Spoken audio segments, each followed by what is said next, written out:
Yo, what's up mga kamotobits, no? Ngayon kung bengkong yung mags nyo, nasa tamang video kayo.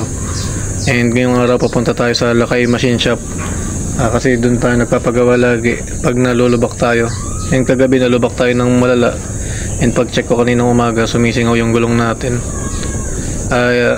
Ano nga pala sila, may pressure, hindi sila mano-mano na tipukpok. Lahat ng big bike or yung mga malalaking motor is sa kanila din nagpapagawa. Napagpagawa na tayo sa kanila since 2021 and quality naman talaga, no?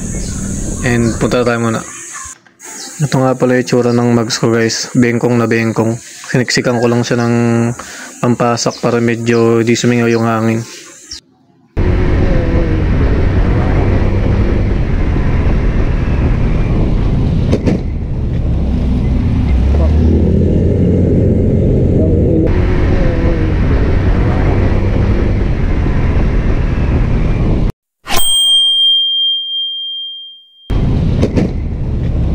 Yan, kung makikita nyo, satisfying yung pagkalubak ko dyan. And alam naman natin yung Honda Click is masyadong malambot yung mags. Bali, dito na nga pala tayo kay Lakay Machine Shop. Yan, binaklas na yung tambutso ko. And sunod ng ibabaklas dyan is yung mags ko, para ma-align na and mainitan and ma-press. Ayan, tinanggal na yung gulong nya. And may sealant pa siya, guys, no?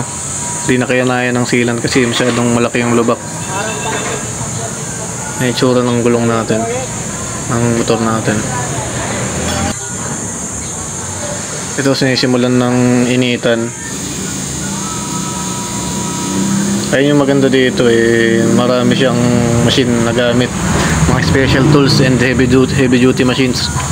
Unlike sa iba na mahal maningil tapos mano-mano, dipokpok. Ito, iningin na lang natin sa kanya yung video ng mags natin. Ayun yung itsura ng mags natin before. Laki talaga ng tama, guys. Kaya singaw na singaw. And pag-alaman ko na may iba pa pala siyang tama na maliliit, kaya nag-itsurang star siya.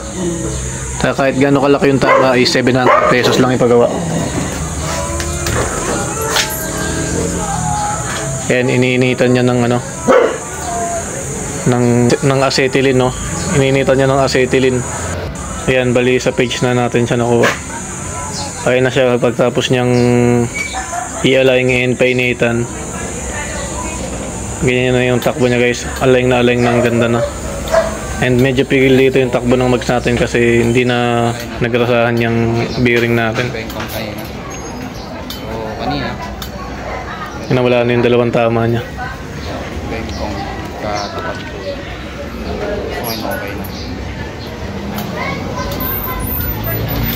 Bali, pabalik na natin yan sa motor natin. Mags po yan ng Honda Click. Dito nagpapalit na nga rin pala ako ng Corsa tire ng off-road na tire, no.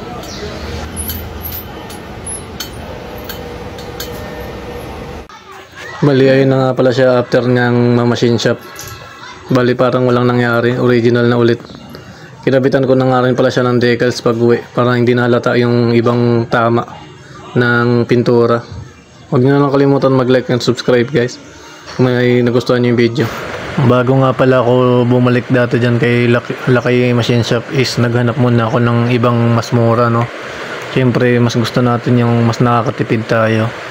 And nakarating ako ng Taytay, ng Pasig, and ng ibang lugar, QC, San Mateo. And mano-mano yung pag-align nila and pagkabalik sa mags natin. And di ako satisfied sa mano-mano, wala silang machine.